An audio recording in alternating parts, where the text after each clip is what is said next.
connection is not the connection is not too good, so I could only hear half of the sentences that you said. I had to guess the other half, because I somehow could guess what you were saying. But thanks a lot, and also thanks a lot for giving me the opportunity to present in this online seminar. Although here in the Netherlands it's 10 o'clock in the evening now, so it's usually about the time that people go to bed. But I'm very happy to present my work. It's also the first time I present this paper, so I just finished it just before Christmas, and well, this is the first time I can actually talk about it, so I'm also quite excited about that. Um, if you have any questions, just ask immediately. Yeah? So don't hesitate to interrupt me and ask your question. And since, well, not everybody in the audience is familiar with game theory, so let me start with explaining what game theory is all about.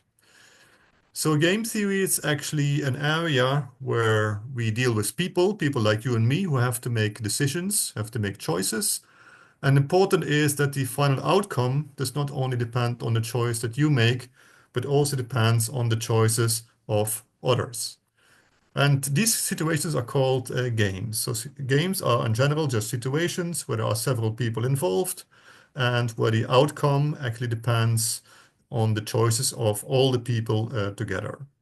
Now, the name may be a bit strange, games, but that has a historical explanation because the first investigations, the first research in game theory was actually done on recreational games. So the very first result was from 1913 by Ernest Zermelo. He had a theorem about the game of chess.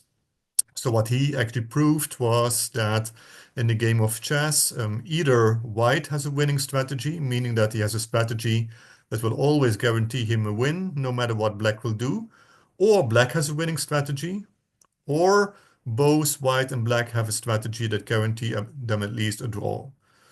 So he actually showed that one of these three possibilities must be true, and up to this day, we still don't know which of the three is true, but it was a first theoretical result in game theory on the game of chess. And then later, Borel and also von Neumann in the 20s of the 20th century, they also investigated recreational games. And since the first papers were about recreational games, they actually adopted the name game theory. But later they realized that what they do there can also be generalized to yeah, more general situations where people make decisions and where the final outcome depends on the decisions of all players. Yeah, the decision makers are called players, and the possible choices that they can make are usually called actions or strategies. Now, examples of games are really literally everywhere. So, for instance, one can think about a firm that has to choose a price for its product. So how much, so the outcomes are how much profit this firm will make and how much it will sell does not only depend on the price it chooses itself, but also depends on the prices of the other competing firms. Or one could think about a manager who has to choose a marketing strategy for his firm.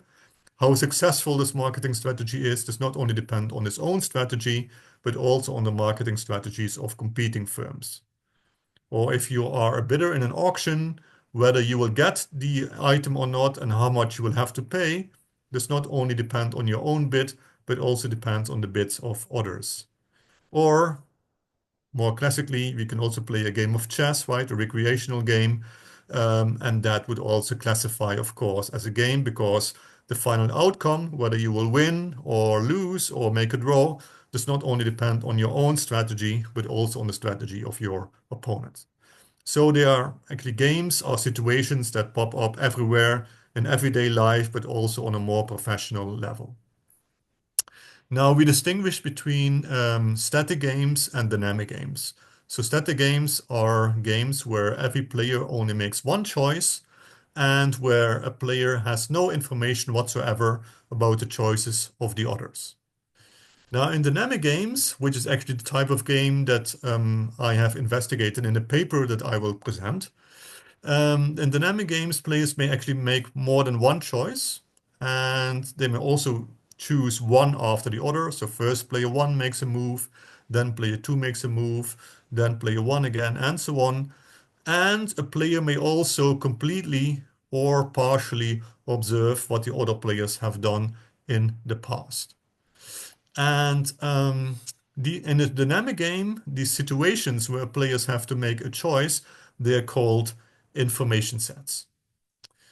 And in a dynamic game, since you have to make more than one choice, typically, a strategy is a complete plan for how you would act in the entire game. So a strategy is a plan that tells you what you would do at each of the possible information sets of yours that can be reached. And important, both in static games and in dynamic games, is that before you make a choice, since the final outcome does not only depend on your own choice, but also on the choices of others, it's important to reason about the actions or the strategies of the other players, and also to form a belief about the strategies of the other players. And such a belief can actually come as a probability distribution. So you can actually have true uncertainty about the other player's strategies. And for instance, assign probability 0.4 to the opponent choosing strategy X and assign probability 0.6 to the opponent choosing strategy Y, for instance. So that would be a probabilistic belief in which you are uncertain what the opponent is going to do, either X or Y, and you think it's slightly more likely that he will choose strategy Y rather than strategy X. So it's really important, and that's actually also the main ingredient of the paper that I'm about to present now, that players reason before they make choices in a game. Okay.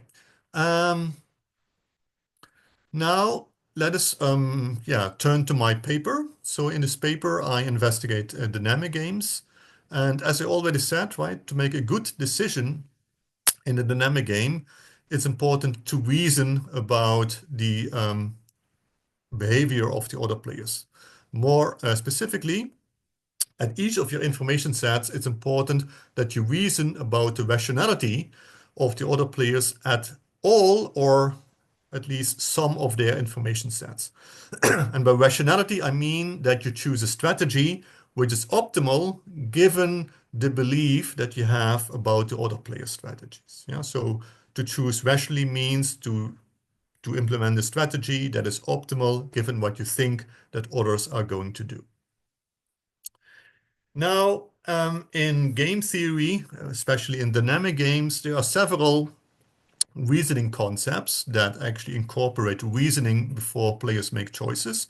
And one prominent reasoning concept is strong rationalizability, also sometimes called extensive form rationalizability, which has been developed by Peirce in 1984 and later simplified by Battigalli in 1997. Now, the main idea is that you always believe, whenever possible, that your opponents are choosing rationally at all of their information sets. That's the main ingredient of strong rationalizability. And that's typically called a forward induction concept. So, in particular, whenever possible, you try to believe that your opponent has been choosing rationally in the past. And based on that, you try to guess what this same opponent will be doing in the future. Now, there are other concepts, like for instance, backward dominance, which is a concept that I developed in a paper in 2014, and also the related concept of backwards rationalizability, developed by Penta 2015, Catonini and Penta 2022, and which also appeared in my paper from 2014. And there the reasoning is different than strong rationalizability. So there, at every information set, you will always believe that your opponents will choose rationally now and in the future. So there, you only reason about information sets that occur now and information sets that are still to come. So you don't reason about past information sets of your opponents. So you see that in strong rationalizability, you always reason about all information sets, right? Whenever possible, you believe that your opponents are choosing rationally at all information sets. In backward dominance, you're only reasoning about present and future information sets. So in particular, in strong rationalizability, you reason about more information sets than under backward dominance. But does it also mean then that strong rationalizability is more restrictive than backward dominance?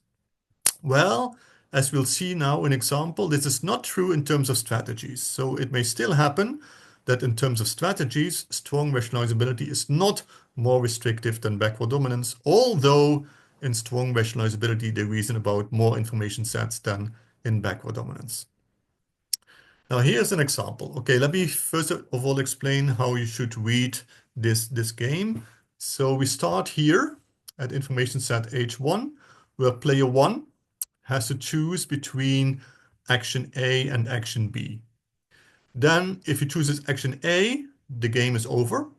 If he chooses action B, then player 2 has to make a move at his information set H2, and player 2 can choose between actions C and D. If he chooses C, the game is over. If he chooses D, then player 1 has to again make a move at information set H1 prime. He can choose between E and F. If he chooses E, the game is over. If he chooses F, the game continues. And then player 2 would have to make a choice between G and H. If he chooses G, the game ends here. If he chooses H, the game ends there. Now, what are these numbers here? So these numbers are the utilities of the players. So the first number is always the utility of player 1 of reaching a certain outcome. And this utility actually reflects how much this player actually likes this particular outcome. So higher utility means that you find the outcome more desirable. So if you look at player 1's utilities, the first numbers, you can actually see that player 1 prefers this outcome here the best because it gives him a utility of 4, then this outcome because it gives him a utility of 3, then this one, then this one, then this one. And for player 2, whose utilities are the second numbers, you can actually see that this particular outcome here is the best possible outcome for player 2 because it gives him a utility of 4, then this one, then this one, then this one, and then this one would be deemed least desirable by player 2 because it only gives him a utility of 0. Okay, let us try to see what strong rationalizability would do for this particular game. Suppose that you're player 2 and you are at H2. So you have observed that player 1 has chosen B. So strong rationalizability, remember, whenever possible, you try to believe that your opponent is choosing rationally at each of his information sets. So if you're player 2 at H2, you believe, whenever possible, that player 1 was choosing rationally at information set H1. Now, player 1 could have guaranteed a utility of 3 by choosing A, but he did choose B because you are at H2. So player 1 can only get more than 3 by choosing B if subsequently he would choose F, because only then could he get a utility of 4, which is higher than 3. If at H1 prime he would choose E and not F, right, then the highest utility that you could get was either 1 or 2, so never higher than 3. So if player 2 believes at H2 that player 1 has chosen rationally at H1, he must believe that player 1 is going for strategy B and then F, because only then could he get more than 3. So what would player 2 then do himself if he thinks that player 1 is choosing B and then F? The best that player 2 could do is to choose D and then G, because then it would give him the highest possible utility 4, right?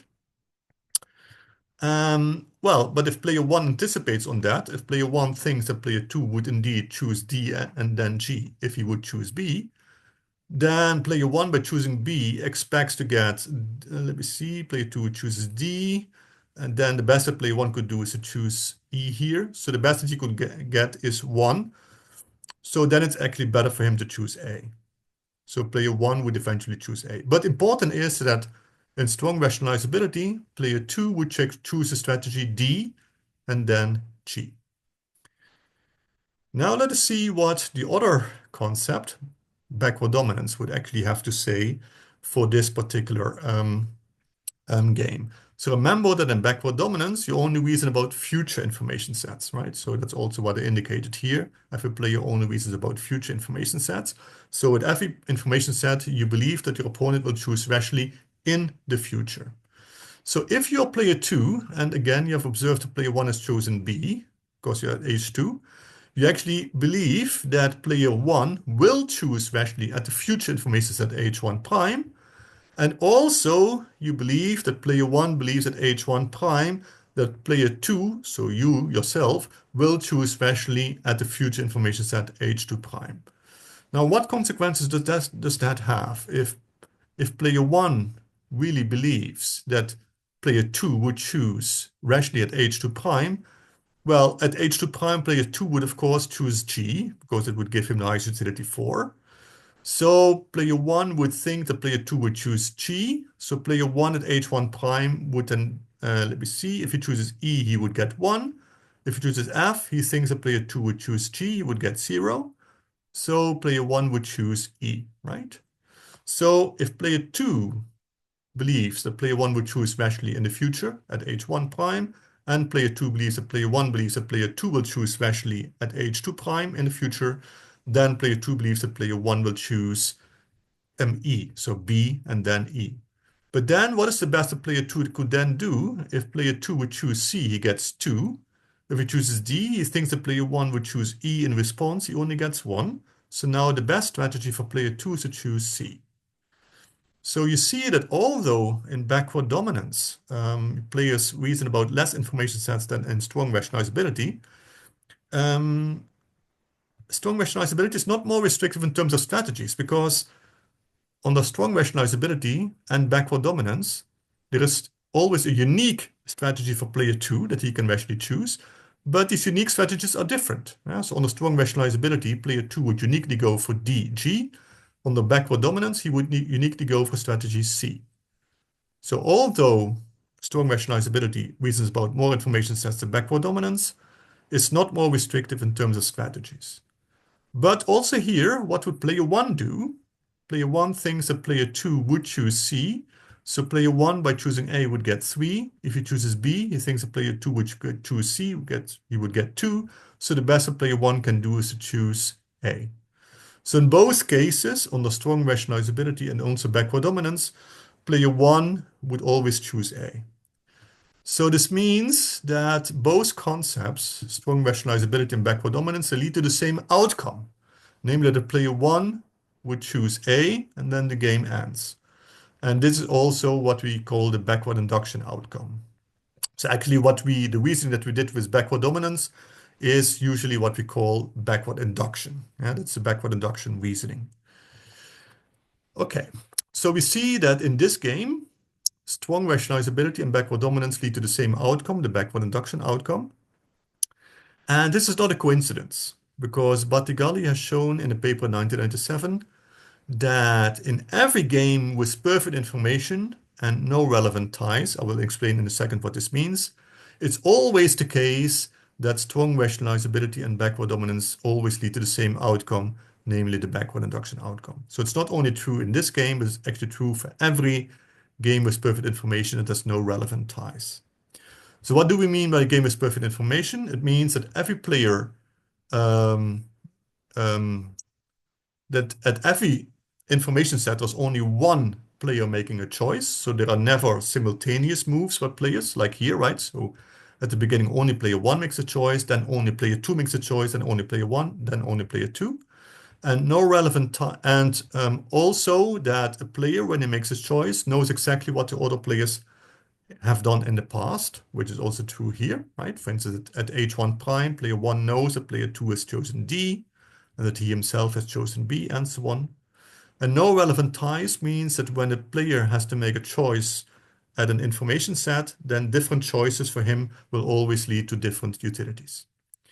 So Battigalli has shown that for every game with perfect information without relevant ties, strong rationalizability and backward dominance always lead to the same outcome, which is the backward induction outcome. Now this can actually be generalized. So in a paper from 2017, and also Emiliano Catanini in a paper from 2020, we have shown that in every game with observed past choices, so observed past choices means that players may have to choose at the same time, so there may be simultaneous moves, but players always know exactly what the other players have done in the past. So we have shown that in every such game, which is more general than a game with perfect information, strong rationalizability is actually more or equally restrictive than backward dominance in terms of outcomes. So the set of outcomes that are possible under strong rationalizability is always a subset, or maybe the same set, as the set of outcomes that is possible under backward dominance. So in terms of outcomes, strong rationalizability is actually more or equally restrictive than backward dominance. And remember that in strong rationalizability, players reason about more information sets than backward dominance. So maybe there's a kind of monotonicity result here, right? So that reasoning about more information sets may not lead to a more restrictive concept in terms of strategies, but maybe it may lead to a more restrictive concept in terms of outcomes. And that's exactly what I'm showing in this paper, that under certain conditions, when players start reasoning about more information sets, then this will actually lead to less or maybe the same outcomes. So that's a monotonicity result, which says that reasoning about more information sets leads to a concept that becomes more restrictive, not in terms of strategies, but becomes more restrictive in terms of outcomes. So that's the main result that I'm going to present in this talk. Okay, so this is the outline for what you can expect. So first of all, I will introduce a family of reasoning procedures, which I call focus-based rationalizability procedures. And well, the key thing is that in every rationalizability procedure, in every reasoning procedure, players at the information sets always reason about a certain collection of opponents' information sets. Maybe all opponents' information sets, but also maybe only some of the opponents' information sets. So we actually look at a whole family of reasoning procedures called rationalizability procedures. And then, first of all, we're going to see when such reasoning procedures actually lead to strategies that players can actually choose. So we actually see under which conditions every player has at least one strategy that survives this rationalizability procedure. Okay, you will see the details in a few minutes. Then we come to the main result, the monotonicity theorem, which says that if in a rationalizability procedure, players start reasoning about more information sets, then the rationalizability procedure becomes more restrictive in terms of outcomes, not in terms of strategies, but in terms of outcomes. And then at the end, I will also discuss some implications of this theorem, because on the basis of the theorem, we can establish some known results in the literature. So they follow as a corollary from the theorem, but we can also derive some new interesting results from this monotonicity theorem. Okay, so let me first try to explain this family of reasoning procedures that I was talking about, or this family of rationalizability procedures. I should first explain what we mean by a decision problem in the dynamic game. So if you are in a dynamic game and we look at player I, he finds himself at an information set HI, so that's a situation where player I has to make a choice. Then a decision problem at HI for player I would be a pair di of HI, d minus I of HI. Okay, what is this? di of HI is actually a subset of the strategies of player I that can be played if the game is at HI. So by SI, we denote the set of all strategies for player I, and SI of HI are those strategies of player I that are still possible if the game reaches HI. And similarly, S minus I of HI are all the opponent's strategy combinations that are still possible if the game reaches information set HI. So D minus I of HI is a subconnection of opponent's strategy combinations. So a decision problem specifies for the active player, player I, a set of possible strategies, di of HI, and specifies for the opponents a set of possible strategy combinations, d minus I of HI. Interpretation is that player I in the decision problem can actually choose a strategy from di of HI, and he believes that his opponents are playing strategies from d minus I of HI. And a collection of decision problems D just specifies for every player I and every information set of player I some decision problem for player I and that particular information set. Now, how do we model what I already indicated, right? That a player reasons about some of the opponent's information sets at each of his own information sets. So this is described by a focus function. So a focus function assigns for every player I, each of his information set hi, and every opponent j, and every collection of decision problems d, it specifies a collection Fij of hi of d of information sets of player j.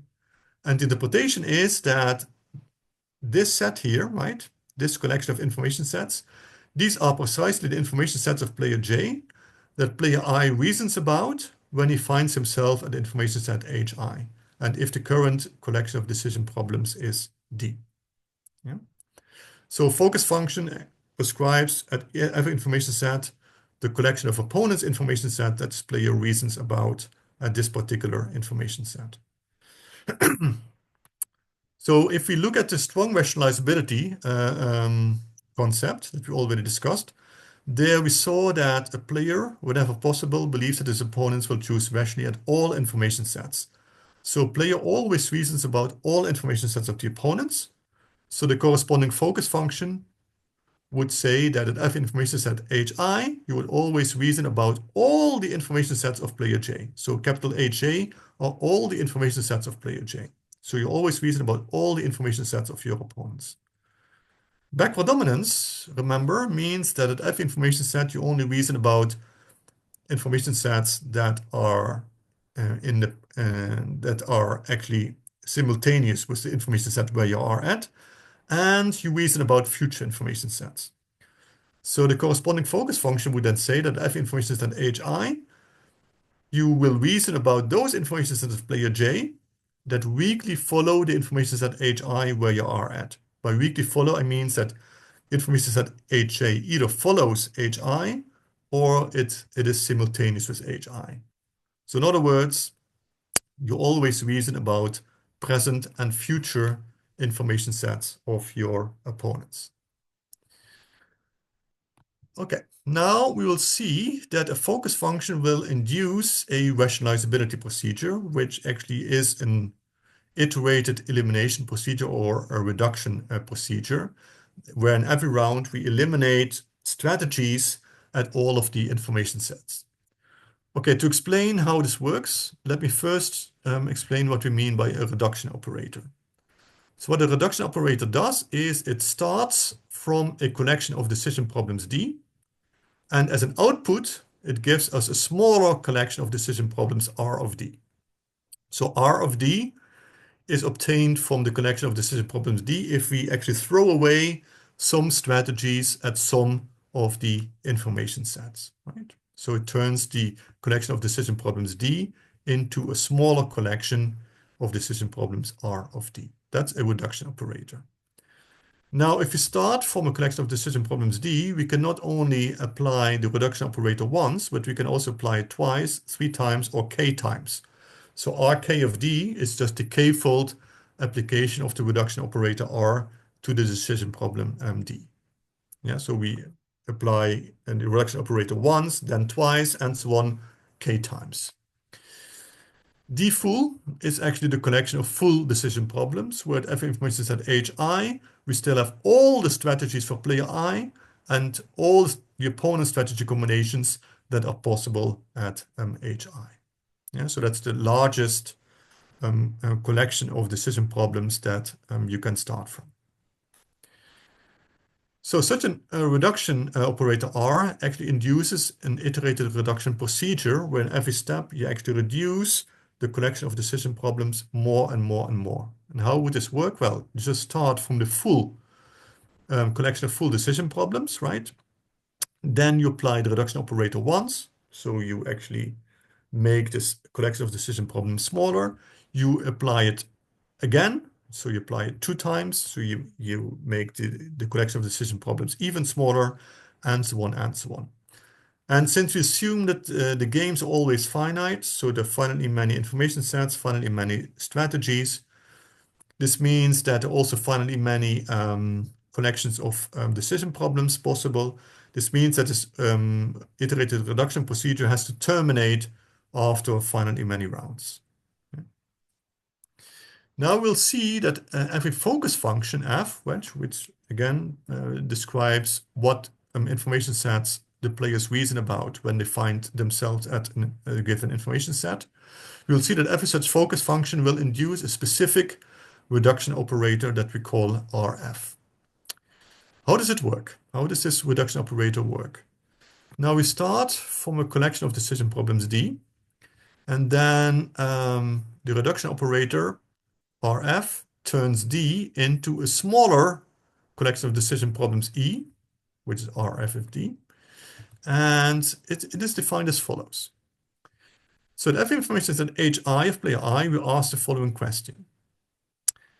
Is it possible to believe that your opponents are all choosing strategies that are rational at all the information sets that you reason about when you are at Hi? Yeah? And when I say that an opponent chooses rationally at an information set Hj, or that an opponent, this means that its opponent is choosing a strategy Sj, that is actually part of the decision problem at Hj. So when I say that the opponent J is choosing rationally at information set Hj, I mean that he's choosing a strategy Sj, which is part of the current decision problem at Hj. So the question then becomes, again, the question is it possible to believe that the opponents are choosing strategies that are rational at all information sets that you reason about? It's the same as saying, is there an opponent strategy combination such that for all opponents J, the strategy Sj is in the decision problem at Hj for all information set Hj that you reason about when you are yourself at Hi. So if such an opponent strategy combination can be found, right, then the new set of opponent strategy combinations at Hi just are the opponent strategy combinations that were already there, but now such that for all opponents J, the strategy Sj is in the decision problem at Aj for all information sets Aj of player J that you reason about when you are at information set Hi. Yeah? So if it is possible to believe that your opponents are choosing rationally at all information sets that you reason about, then you must believe that your opponents are choosing rationally at all information sets that you reason about, right? That's actually what we are saying here. And if it's not possible, so if it is not possible to believe that your opponents are choosing rationally at all information sets that you reason about, then the new set of opponent strategy combinations at Hi is just the old one. It's just D minus I of Hi, so what we already had before. Yeah? So in that case, we get, so if it is not possible to believe that your opponents are choosing rationally at all information sets that you reason about, then there are no additional restrictions on the opponent set of opponent strategy combinations there. And so that's how we reduce the set of opponent strategy combinations. And now how do we reduce the set of your own strategies at Hi if you're player I? Well, a new set of strategies for your play at Hi will be those strategies that were already there, but such that the strategy is not strictly dominated among strategies in Di of Hi, if the opponents can choose from E minus I of Hi. Okay, what does this mean, not strictly dominated? It means that there is no other strategy or no other randomization of strategies that is always better than Si, no matter which opponent strategy combinations the players are choosing from E minus I of Hi. Yeah. So we're actually reducing the set of strategies of player I by throwing away those strategies that are strictly dominated among the strategies in Di of Hi. Okay, so that is how the reduction operator RF works. And well, we have seen that a focus function induces such a reduction operator RF. And if we now apply the reduction operator RF recursively, starting from the full decision problem, we get smaller and smaller collections of decision problems.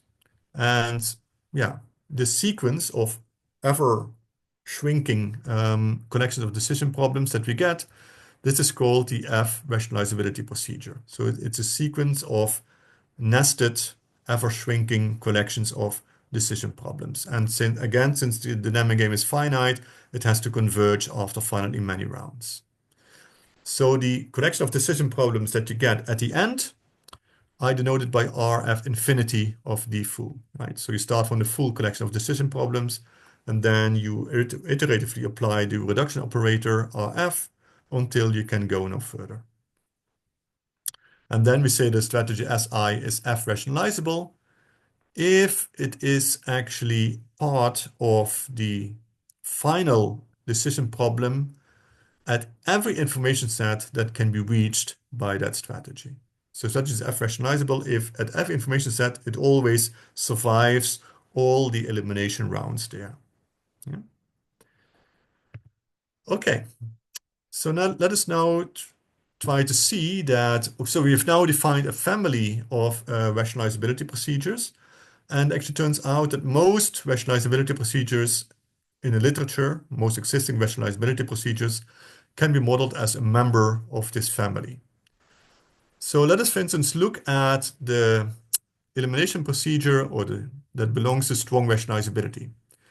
It's called the iterated conditional dominance procedure. It was developed by Shimoji and Watson. And this procedure actually characterizes strong rationalizability, so the forward induction concept that we already discussed before. So remember that in strong rationalizability, players always reason about all information sets of the opponents. The same is true for the iterated conditional dominance procedure. In fact, the iterated conditional dominance procedure is in fact the F rationalizability procedure, where the focus function F says that at F information set, the players should always reason about all information sets of their opponents.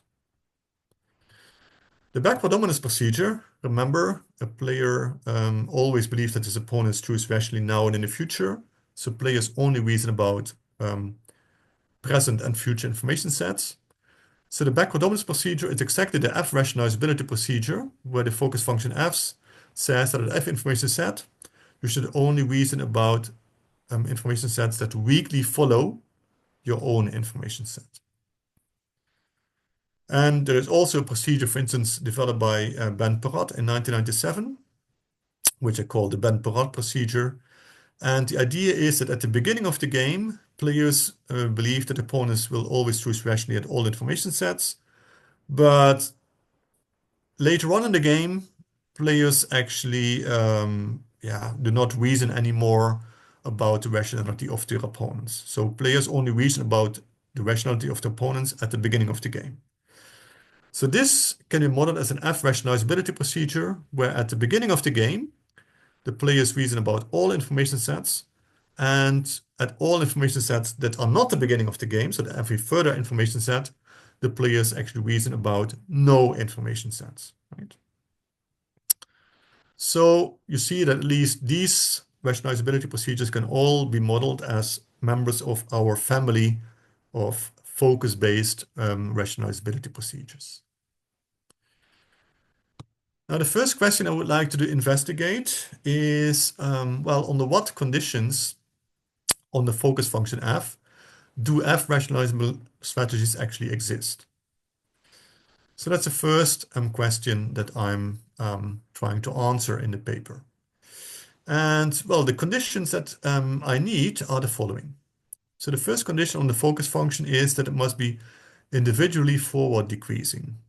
Now, in words, it actually means that if the game moves on, you can only start reasoning about less or maybe the same information sets as before. But as the game moves on, you can never start reasoning about more information sets than what you did before. More precisely, if you are player I and you have two information sets H and HI and HI prime, where HI prime follows HI. Then at the later information set HI prime, right? The set of information sets that you reason about at the later information set HI prime is always contained in the collection of information sets that you reason about at the earlier information set HI. The second condition is that the focus function should individually preserve focus on past information sets. So it says the following, that if you again look at player I and two information sets HI and HI prime, where HI prime again follows HI, then if you reason, if at the earlier information set HI, you reason about an opponent's information set that comes before HI, right? Then at the later information set HI prime, you should also reason about this information set. And so in other words, if the early information set you reasoned about an information set that was in the past, then at every future information set of yours, you should still reason about this past information set. And then the last condition that we need is that the focus function should be monotone. Because remember that the collection of information sets that you reason about does not only depend on the information set, but may also depend on the collection of decision problems that we have.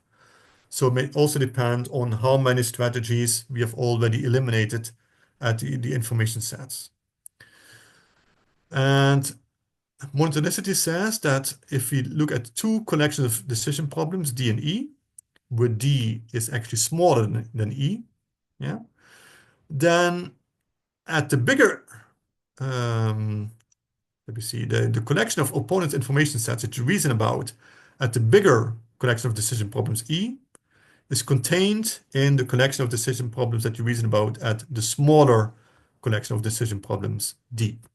So in other words, if we start eliminating more strategies from the decision problems, so if the decision problems become smaller, then players can only start reasoning about more, but not about less information sets. So these are the three conditions that we need. And the first theorem that I show is that under these three conditions, we can show that every player has at least one F-rationalizable strategy. So if we have a focus function that is individually forward decreasing, individually preserving focus on past information sets, and monotone, then for every player, you can find at least one F-rationalizable strategy. Now I want to show by means of an example that this existence is no longer guaranteed if we drop one of the first two conditions here. So for instance, if you drop individually preserving focus on past information sets, then it can happen that there is no F-rationalizable strategy anymore. Now I will illustrate this by means of an example. Andrés, may I ask you Yeah. one question? Yeah, sure. If you go back to your three conditions, Yeah. yeah, exactly there. So I was wondering, this first condition, individually forward decreasing, this has an intrinsic backward inductive sort of thing to it, no? Because if you think about what backward induction or your condition or your solution concept of backward dominance does, is you walk through the tree and Yeah. the future becomes smaller and smaller, Yeah, right? exactly. Yeah. So is there intuitively you want to graph some kind of backward inductive stuff, and this condition is needed for it, or is there Well, not some necessarily. intuition? For instance, Okay. the backward dominance procedure actually satisfies this condition, right? Because Yes, I would think so. there Yeah. you only reason about future information sets, and if the game moves on, the future becomes smaller, right? Exactly. But it's also satisfied, for instance, for strong rationalizability, the forward induction concept, because there you always reason about all information sets. So the collection of information sets that you reason about actually stays constant during the game. I see. And that's there you also satisfy individually forward I decreasing. understand. Yeah. Yeah, so But maybe it. Yeah. yeah. Okay. Yeah, but it's a good point. So I think it's at least for the backward dominance procedure, this backward induction concept is actually satisfied in a non-trivial way. right? Mm-hmm. Because there the collection of information sets that you reason about really literally becomes smaller Smaller and smaller. as Yeah. the game proceeds. Does not So it stay could be in, constant. yeah. Yeah. So it could be interesting to use these sort of conditions that you've been thinking about to possibly characterize backward induction reasoning and forward induction reasoning, right? In terms Yeah. of focus functions or something like that. Yeah. Yeah. Actually, for Mm, yeah, one could say that forward induction reasoning actually mm, takes mm. place as soon as players start reasoning about past information sets, right? Yeah, yeah. Mm, Of course, that's going to be modeled by the mm. focus function, whereas backward induction reasoning corresponds to those focus functions where you only reason about, maybe not all, but at least where you only reason about future information sets. Maybe not Yes, all future information, but at least some. Yeah. but that's an interesting perspective, I think, to think about Yeah. backward versus forward Yeah. inductive Yeah. solution That's concepts, true. right? Yeah. In Yeah. terms of this idea of focus functions. Yeah. Thank Yeah. you. Yeah. Very Yeah. nice. Yeah. Thank you very much. Yeah. Thanks, Christian, for the Pleasure. remark question. Pleasure. Okay, so now I would like to show that if we drop one of these conditions, for instance, if the focus function is no longer preserving focus on past information sets, then actually f-rationalizable strategies may no longer exist. That's also perhaps a nice way to illustrate the procedure, so the f-rationalizability procedure. So let us have a look at this game. It's actually a kind of a variation on the game that we saw in the introduction, but they actually added a dummy move for player 2 at H2, right? So at H2, player 2 can now choose between I and J, but I would only give him 0, which is actually the lowest utility they can get. So player 2 would definitely not go for I, and if he chooses J, then player 2 can actually choose between C and D, and then the game actually behaves as the game that we already had in the introduction. Now, the focus function is as follows. It's actually yeah, depicted here, right? So player 1 always reasons about all information sets of player 2.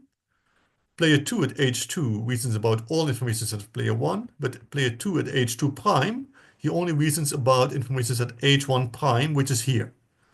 So you can already see that this focus function is not preserving focus on past information sets, because at H2, player 2 reasons about player 1's past information set H1, but at H2 prime, which comes later, player 2 is no longer reasoning about the past information set H1. He's only reasoning about H1 prime. So player 2 is not preserving his focus on the past information set H1 when the game moves from H2 to H2 prime. So now let us see what this means for the f-rationalizability procedure. So what I did here is for every information set H1, H2, H2 prime, H1 prime, H2 double prime, I actually wrote down the full decision problem. So let us have a look at H1. So the full decision problem for player 1 at H1 means that we list all possible strategies that player 1 can choose. So what are the strategies that player 1 can choose? He can either choose A, then the game ends, right? Or B, and then E, so B, and then later E. Or he can choose B, and then later F. See, these are the three strategies that player 1 can choose. And what are the strategies that player 2 can choose? He can either choose I, the game ends, J, and then C, and then the game ends, J, D, later G, or J, D, later H.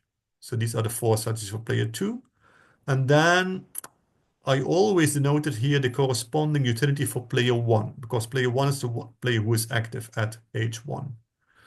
So for instance, if player 1 chooses, let's say, BE and player 2 JC, so B, J, C, right, it would give player 1 a utility of 2.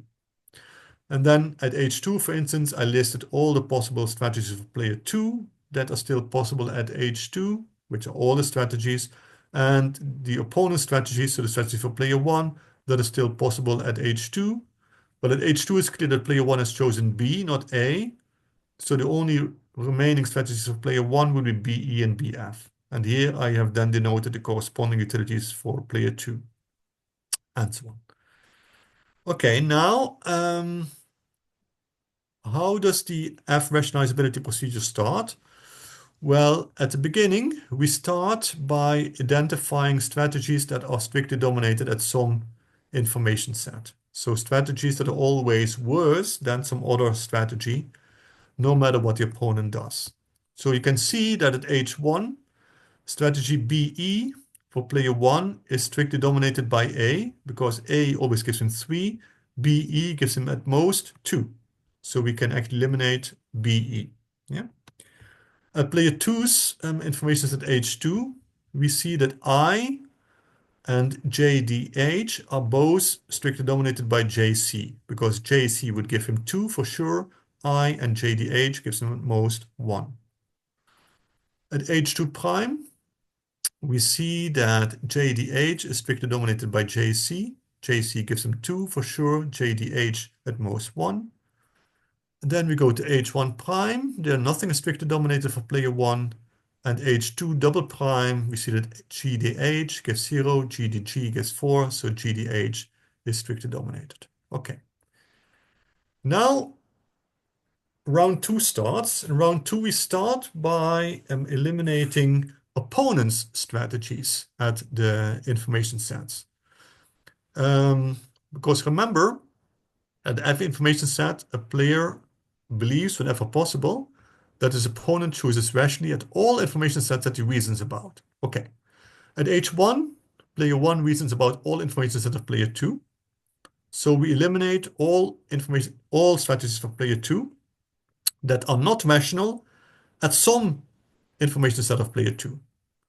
Now we see that I and JDH, they are both not rational at information set H2. And since player 1 reasons about H2, you should actually believe that player 2 is not choosing I and not choosing GDH. At H2, player 2 is reasoning about all information set of player 1. So player 2 should believe whenever possible that player 1 is choosing rationally at all information sets. But we have seen that BC, right, or BE, sorry, it is, was not rational at H1. So we can definitely eliminate strategy BE for player 1 at H2. At H2 prime, now you have to be careful. At H2 prime, player 2 is only reasoning about H1 prime, only reasoning about information at H1 prime of player 1. At H1 prime, everything is rational so far. So we get no additional restrictions on the beliefs at H2 prime. At H1 prime, let me see, player 1 reasons about all information at player 2. Now, we see JDH was not rational at H2, so player 1 at H1 prime should believe that player 2 is not choosing JDH, and that's it. Yeah, so that's at the end of, that's the beginning of round 2. Now we have actually restricted the possible beliefs that the players can have at the information sets. And then, given this, we can then again eliminate strategies that are strictly dominated. So at H1, we see the strategy BF is strictly dominated by A. A gives 3, BF gives at most 2. We can eliminate BF. At H2, we see that JC is strictly dominated by JDG. JC gives 2, JDG gives 4. At H2 prime, nothing can be eliminated so far. At H1 prime, BF is strictly dominated by BE. And okay, here is nothing more that can be eliminated. So this is the end of round 2. And then we go to round 3. So at H1, player 1 believes that player 2 must be choosing rationally at all information sets that he reasons about, which are all information sets of player 2. Now we have seen that JC is no longer rational at H2. So player 1 should believe that player 2 is no longer choosing JC. Here, no further restrictions on beliefs are possible at H2. At H2 prime, well, let's see. At H2 prime, player 2 is reasoning about information at H1 prime of player 1, where BF is no longer rational. So at H2 prime, player 2 should believe that player 1 is no longer choosing BF. And that's how far we can restrict the beliefs. And then if we look at H2 prime, we see that the strategy JDG for player 2 is strictly dominated by JC, 1 versus 2, so we can eliminate strategy JDG. And then the procedure ends, because then you can see that there's only one strategy and one opponent strategy left at all information sets, so we cannot eliminate anything more. But now we see that at information at H2, the only surviving strategy for player 2 is JDG. At H2 prime, which comes directly afterwards, the only surviving strategy is JC. But this means that for player 2, there is no strategy that is actually rational at H2 and rational at H2 prime. That's simply not possible. So there is no F rationalizable strategy for player 2. And the reason is that since player 2 is not preserving the focus on player 1's past information sets, player 2 has contradicting beliefs at H2 and H2 prime. At H2, he should actually believe that player 1 is choosing BF. At H2 prime, he should believe that player 1 is suddenly choosing BE. So these are contradicting beliefs, and which leads to the problem that there is no F rationalizable strategy for player 2. And there's no strategy for player 2 that is rational both at H2 and H2 prime. Okay. Then you see, so how much time do we have left, Ruben? What time did we start? We started around 3:10. Yeah, so we have like 5 minutes left, right? Yeah, 5-10 minutes more. Yeah. Yeah. Okay. Good. Then I would like to actually steer towards the main theorem, which says that under certain conditions, right, if players start reasoning about more information sets, that then the rationalizability concept becomes more restrictive in terms of outcomes. So what does it mean that you start reasoning about more information sets? It means that we look at two different focus functions, f and g, where G is a subset of F. This means that at every information set under G, you reason about less information sets than under F. So this means that the focus function G says that players reason about less information sets than under focus function F. Yeah? So under what? So suppose that under F, players reason about more information sets than under G. Under what conditions did F rationalizability then lead to less or the same outcomes as G rationalizability? Okay, so to define these conditions, I need one additional condition here. It says the following: suppose that your player I, you are an information set HI. So Fij of HID would actually specify the opponent's information sets that you reason about when you are an information set HI. But we can also specify Fii of HID, which are actually the information sets of player I himself that he indirectly reasons about when he is at HI. So what do we mean by this? At HI, you indirectly reason about HI itself, but you also indirectly reason about those informations at HI prime of yourself, such that at HI you reason about information at HJ, where player J reasons about HI prime. So you indirectly reason about HI prime if you reason about an information set of player J, where player J reasons about HI prime. So these are the own information sets that player I reasons about when he finds himself at HI. Now, the first condition that we need is actually a strengthening of individual forward decreasing. Remember, individual forward decreasing means that if the game proceeds, then you yourself will not start reasoning about more information sets. But this was only on an individual basis, only for one player, right? But now we extend this in an interactive fashion. So it says that if you look at two information sets, HI and HJ, possibly owned by different players, if HJ weakly follows HI, then at the later information set, HJ, player J should not reason about more information sets than player I reasons about at the earlier information set, right? So again, if the game proceeds, players do not start reasoning about more information sets. But now it is actually the information sets can be owned by different players. We also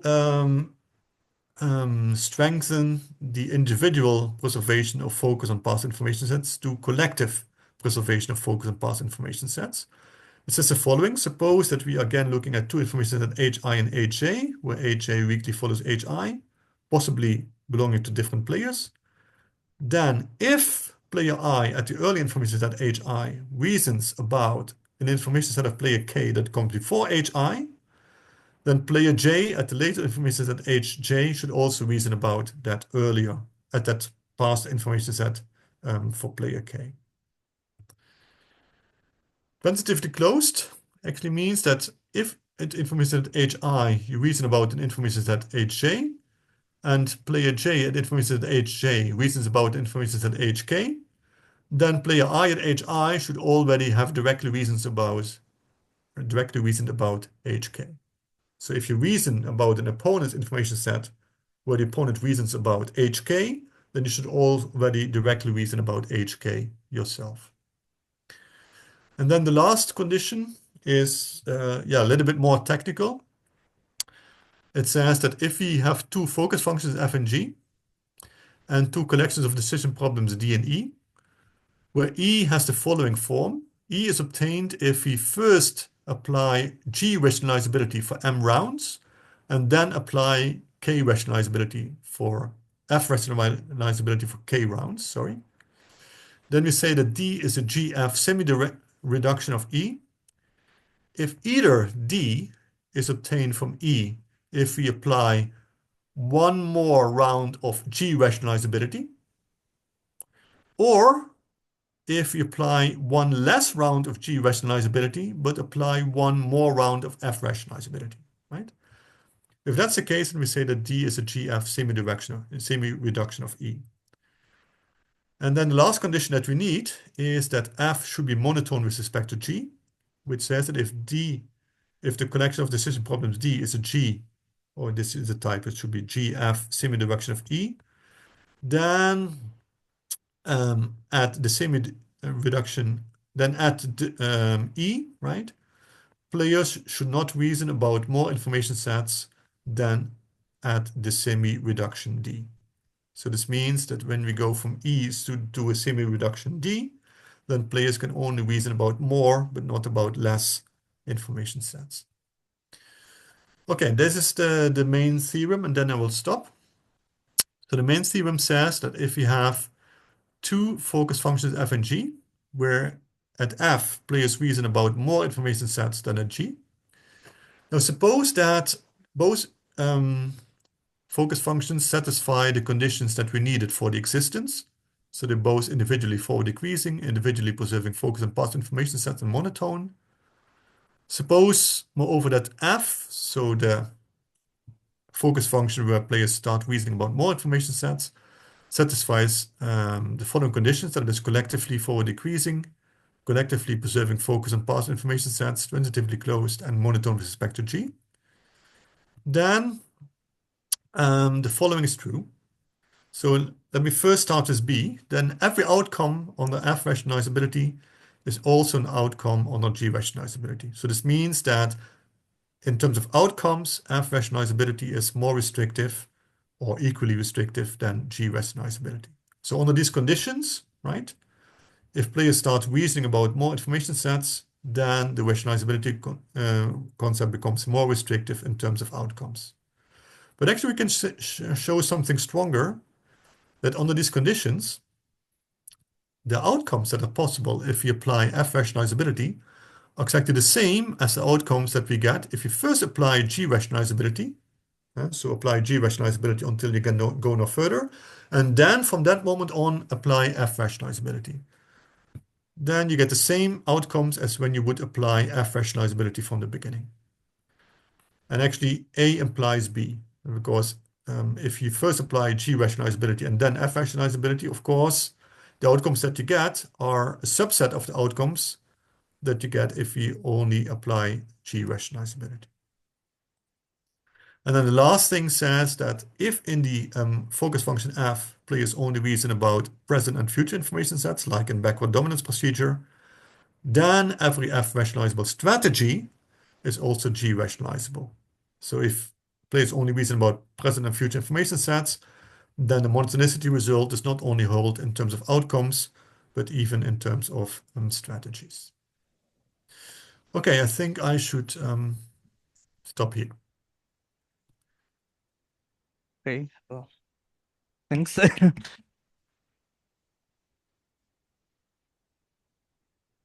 Okay. Are there any questions? So from the online as well, if you have questions, go ahead.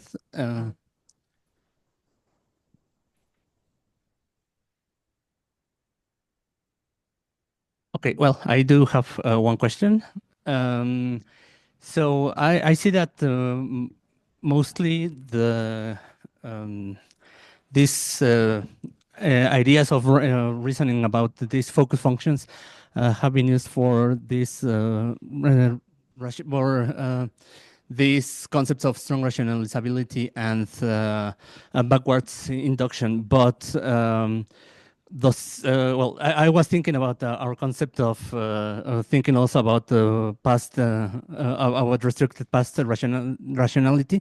And the question is, does this apply also to that concept? Because usually for that one, we need to think about no longer having perfect information. So what would be the situation in that case?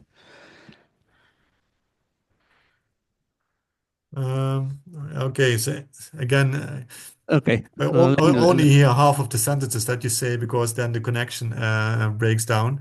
But okay, let me see if I understand what your question was. So, what about our concept of common belief in future and restricted past rationality, right? Yes. Whether this also belongs to this family of rationalizability procedures here? Was that your question? Yes. Okay, so yeah, it's a very good question. The problem is that we use a different kind of rationality in our concept because in our concept of common belief in future and past and restricted past rationality, we had the following rationality condition that if you are in an information set, then you look at those opponents' strategies, right, that can reach your information set, and you believe that your opponent has been choosing rationally in the past, but only among those strategies that can reach your information set, right? Yep.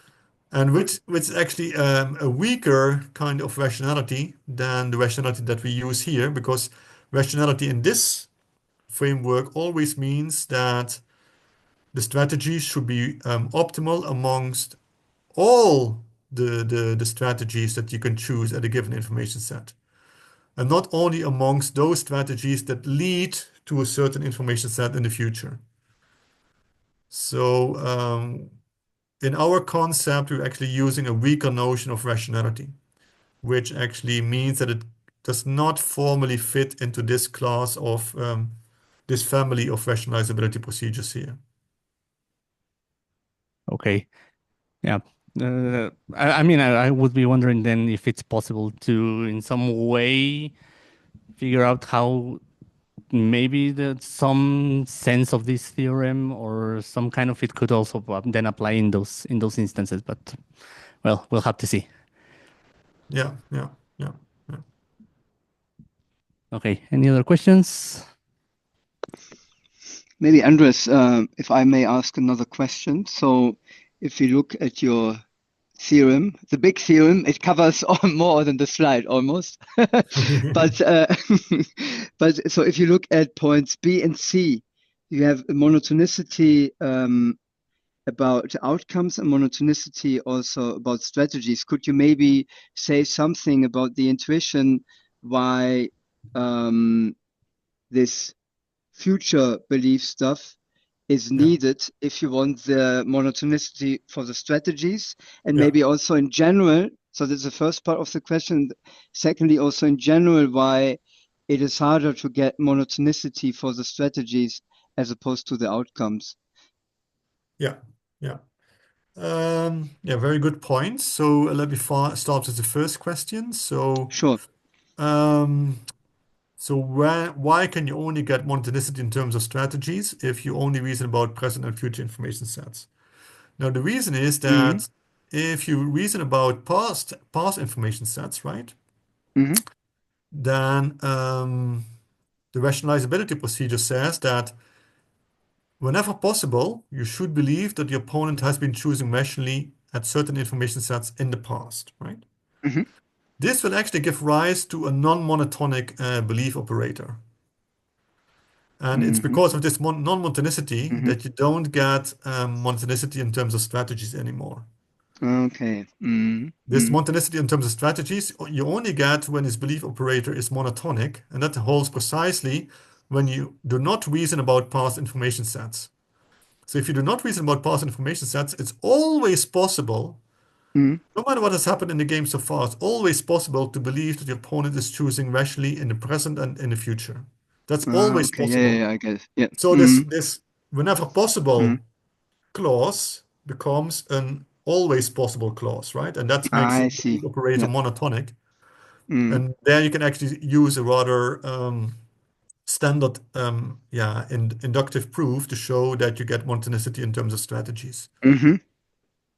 Okay. So, but this is no longer possible if you also reason about past information sets, because then the belief operator it actually becomes a strong belief operator, Mm-hmm. which is non-monotonic. I see. I see. Thank you.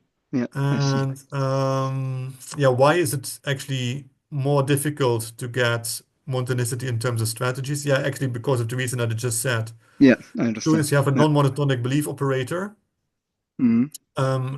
in inductive proofs, let's say simple inductive proofs will no longer work. Mm-hmm. Mm-hmm. So it's actually, and that's also the reason why you do not get monotonicity in terms of strategies. Because I these are see. typically things that you can prove by, let's say, standard inductive proofs. Mm-hmm. Mm-hmm. But this is no longer possible if you reason about past information sets, because then the belief operator is non-monotonic.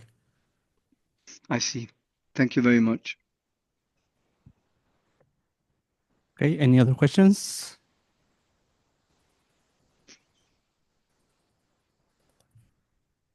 All right, well, let's thank again Andres for his first talk. Okay, thank you. Thank you very much for letting us know about this new article that you have. So, well, thank you very much to everyone for coming here. See you until next trimester. This is our last talk for this period. So, thank you very much. Okay, thank you. Thank you, Andres.